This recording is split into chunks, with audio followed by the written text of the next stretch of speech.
Vamos a hablar del segundo libro de la vida de la Virgen según María Jesús de Ágreda. Desde el punto de vista cronológico, este libro abarca desde los 3 años de edad en que la Virgen estuvo en el Templo de Jerusalén. La mayor parte del libro se dedica a hablar de las virtudes de la Virgen y los dones del Espíritu Santo que recibió. Por este motivo constituye prácticamente un tratado de teología moral. Resalta el mérito de las acciones de la Virgen, muy superior al de todos los ángeles y seres humanos, que suple por lo que nosotros no hagamos. Además se habla de 3 grandes penas que sufrió la Virgen: la de no ver a Dios, la de ser tentada por el diablo y la de ser perseguida por sus compañeras. Sobre todo las 2 primeras le produjeron un terrible sufrimiento, muy superior al de morir, siendo la primera una noche oscura del alma, más terrible que la que pueda haber sufrido cualquier santo. Por último, el libro nos cuenta la muerte de San Joaquín y de Santa Ana y el matrimonio de la Virgen con San José. El libro tiene 24 capítulos como el anterior y cubre desde el capítulo 412 hasta el 802, es decir, hasta el 16% del total de la obra, o más o menos la misma extensión que el anterior, que había abarcado hasta el 9%. Entre los parágrafos que expresan una doctrina singular, cabría destacar: en el párrafo 562 se nos dice, hablando de la religión, de las virtudes de religión, piedad y observancia en María Santísima, que daba a Dios la debida reverencia y la enseñó a los mismos serafines. En esta virtud fue maestra de tal suerte que sólo verla despertaba, movía y provocaba con oculta fuerza a que todos reverenciasen al Supremo Señor. Débenle todas las criaturas intelectuales el haber suplido y recompensado no sólo lo que ellos han ofendido, pero lo que no han podido alcanzar, ni obrar, ni merecer. Esta señora adelantó el remedio del mundo. Respecto a la pureza se nos dice en el 589 que la Virgen no habló jamás a hombres sin voluntad de Dios, ni a ellos ni a las mujeres mismas miraba al rostro, no por el peligro, sino por el mérito, por el ejemplo nuestro y por la superabundancia de la divina prudencia, sabiduría y amor. Refiriéndose a la humildad, se nos dice en el 593 que del aire que respiraba, de la tierra que la sufría, del alimento que recibía y de cualquier obsequio y oficio de las criaturas, de todo se reputaba indigna y lo agradecía como si lo fuera.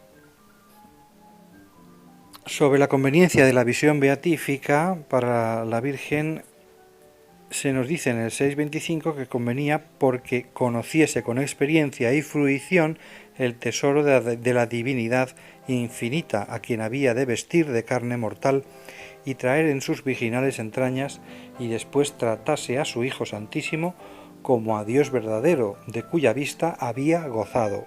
Sobre el cielo nos ayuda a reflexionar el párrafo 663, cuando dice que fueron tantos y tan altos los cánticos y salmos que hizo nuestra Reina y Señora, que según la luz que de esto se me ha dado, si quedaran escritos tuviera la Santa Iglesia muchos más que de todos los profetas y santos. Entendió y dijo mucho más que ellos no alcanzaron, pero ordenó el Altísimo que su Iglesia militante tuviese en las escrituras de los apóstoles y profetas todo lo necesario con superabundancia, y lo que reveló a su Madre Santísima reservó escrito en su mente divina para que en la Iglesia triunfante se manifieste lo que fuere conveniente a la gloria accidental de los bienaventurados. En el 665 acerca del sufrimiento.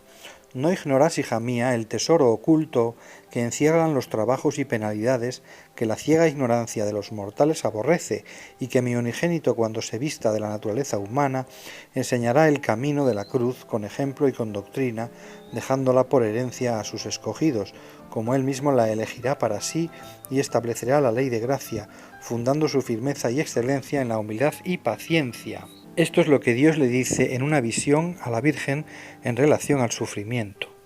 Y el que así sea, dice Dios, así lo pide la condición de la misma naturaleza de los hombres, y mucho más después que por el pecado quedó depravada y mal inclinada, y también es conforme a mi equidad y providencia que los mortales alcancen y granjeen la corona de la gloria por medio de los trabajos y cruz, por donde se la ha de merecer mi Hijo unigénito humanado.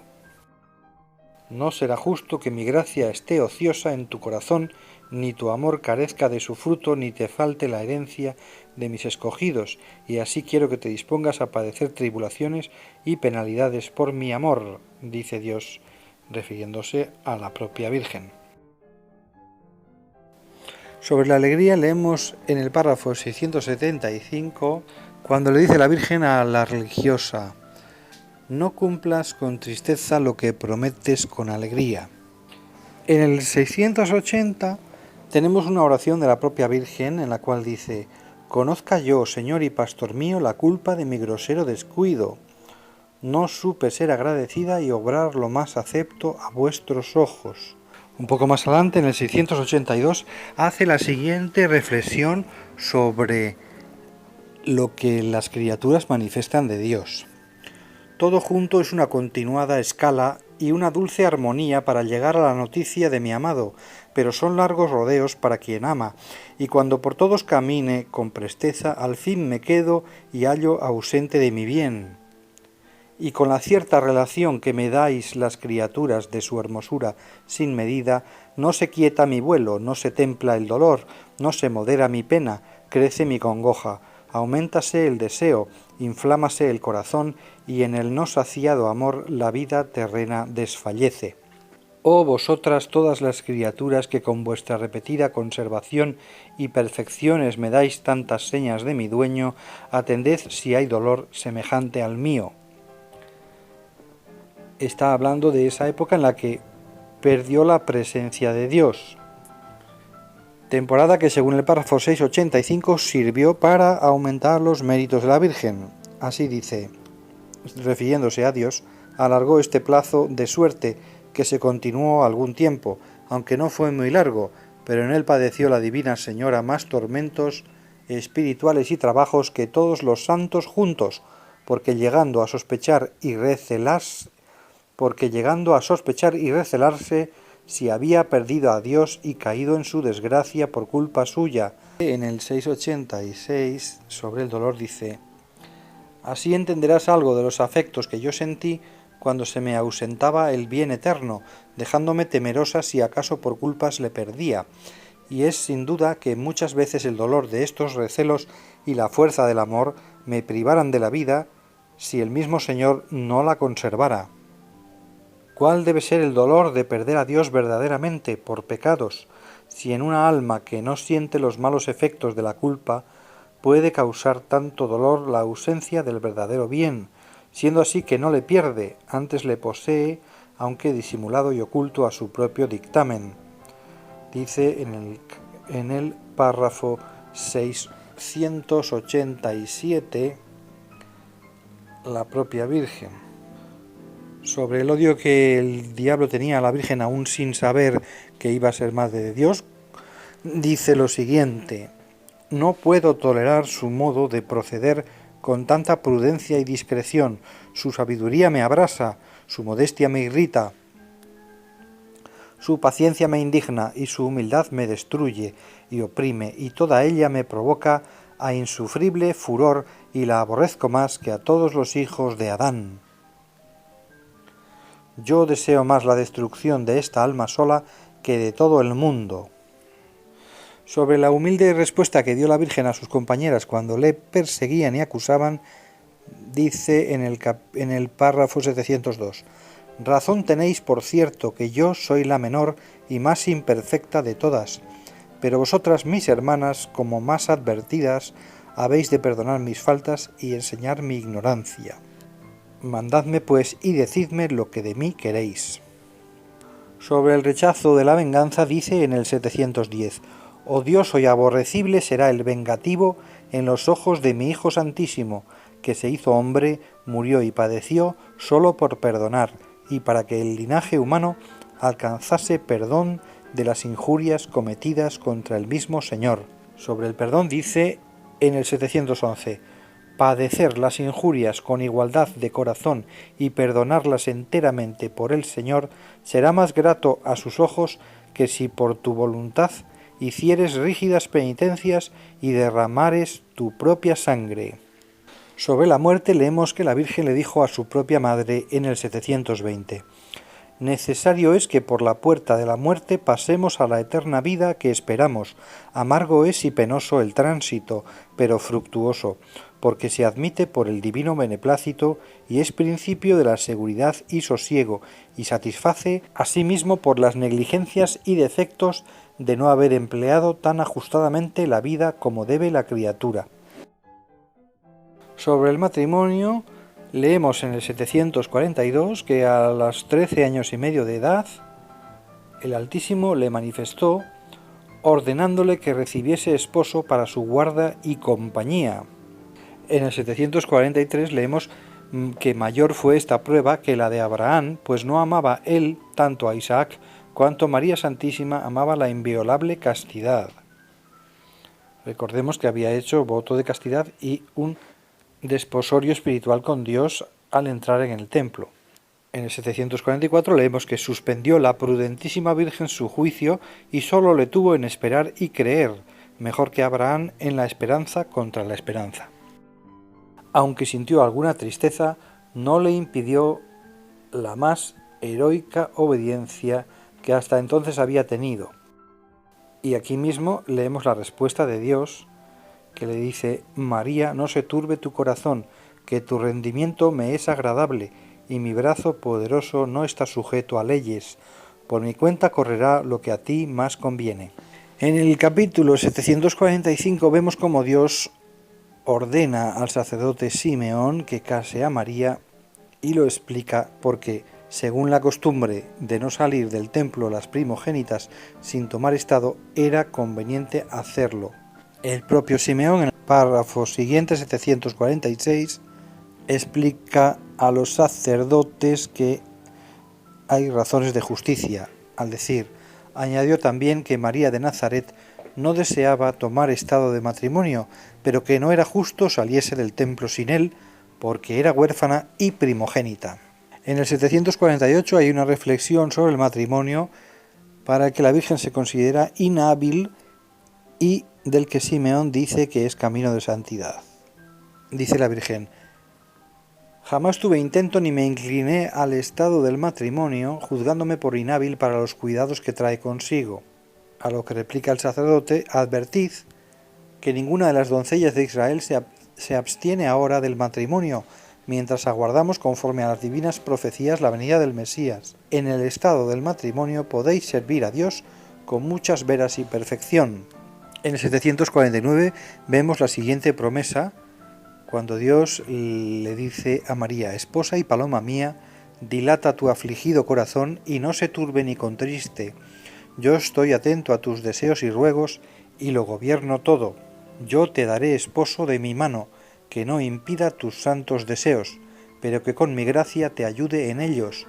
Yo te buscaré varón perfecto conforme a mi corazón. En el 752 es la Virgen quien explica a la religiosa la razón de conveniencia de su matrimonio. Convenía así que le tomase para que mi parto se honestase al mundo. Fue también oportuno medio para ocultarle de Lucifer, el cual, cuando me vio tomar el común estado de las mujeres casadas, se deslumbró, creyendo no fuera compatible tener esposo varón y ser madre del mismo Dios. Sobre el dolor que le supuso, insiste la Virgen hablando con la religiosa en el 753. Fue para mí el mayor dolor y aflicción que hasta aquel día había padecido saber que había de tener por esposo a ninguno de los hombres. Con el dolor hubiera perdido la vida.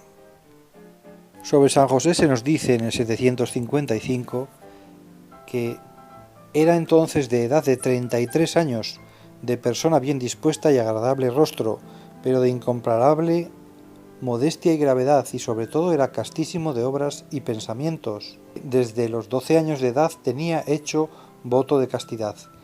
Era deudo de la Virgen María en tercer grado. También San José acudió al templo por obediencia para pretender el matrimonio con la Virgen, ya que se había convocado a todos los solteros de la casa de David.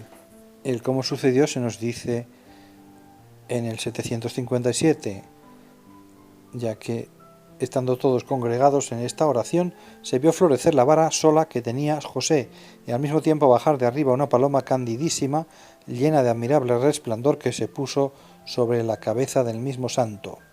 Hablándole Dios así en el interior, en su interior: Tu esposa será María, admítela con atención y reverencia, porque en mis ojos es acepta, justa y purísima en alma y cuerpo, y tú harás todo lo que ella te dijere. Sobre la charla que tuvieron la Virgen y San José una vez llegados a Nazaret, pues ambos eran naturales de allí, nos habla el párrafo 762, cuando la Virgen le revela que de todas las criaturas es la que más dones ha recibido de Dios. Mereciendo menos, he recibido de su mano liberalísima más que ellas. Le explica: me consagré a Dios con perpetuo voto de ser casta en alma y cuerpo. Para cumplir esto quiero, Señor mío, que me ayudéis, que en lo demás yo seré vuestra fiel sierva. Admitid, esposo mío, esta santa determinación y confirmadla con la vuestra. La respuesta de José aparece en el 763. Lleno de interior júbilo con las razones de su divina esposa, la respondió: Señora mía, declarándome vuestros pensamientos castos y propósitos, habéis penetrado y desplegado mi corazón, que no os manifesté antes de saber el vuestro. Yo también me reconozco más obligado entre los hombres al Señor de todo lo criado, porque muy temprano me llamó. Cuenta como de 12 años hice también promesa de servir al Altísimo en castidad. De modo que concluye: yo os suplico recibáis mi casto afecto y me tengáis por vuestro hermano, sin admitir jamás otro peregrino amor fuera del que debéis a Dios y después a mí. En el 764 se nos explica cómo Dios le dio nueva pureza y dominio sobre la naturaleza a San José, cómo distribuyeron la hacienda heredada de San Joaquín y Santa Ana en 3 partes, una para el templo, la para los pobres, y la tercera quedó a cuenta del santo esposo José para que la gobernase. José, que aquí era carpintero, según nos dice en el 765, y aquí en este mismo artículo se nos explica que se estableció una santa contienda sobre cuál de los dos había de dar la obediencia al otro. Y como la Virgen era humildísima, venció en humildad María Santísima, y no consintió que, siendo el varón la cabeza, se pervirtiese el orden de la misma naturaleza, y quiso en todo obedecer a su esposo José, pidiéndole consentimiento solo para dar limosna a los pobres del Señor. Después de este reparto de poderes, se nos dice también algo en el 778 sobre el trabajo de la Virgen, tanto exterior como interior. Trabajaba lino y lana para su esposo y para su hijo, y muchos pobres que de su trabajo socorría. Jamás estuvo ociosa en su interior sin trabajar y acrecentar los dones y virtudes del alma.